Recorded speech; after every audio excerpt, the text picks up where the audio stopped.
le travail de la justice consiste à faire des enquêtes. Je crois qu'il faut faire très attention. Ne tombons pas dans la facilité, dans l'invective.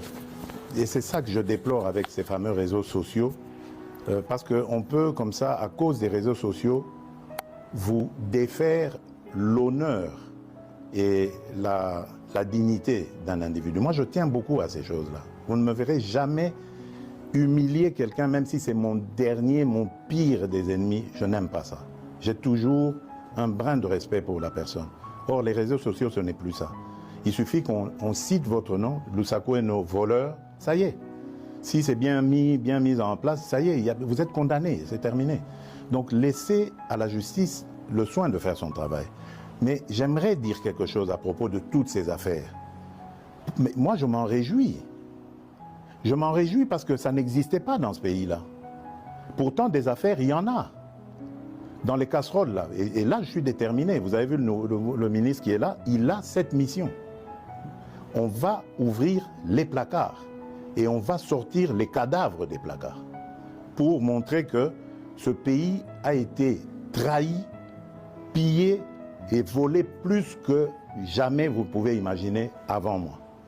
Aujourd'hui, au moins, nous avons des gens qui dénoncent.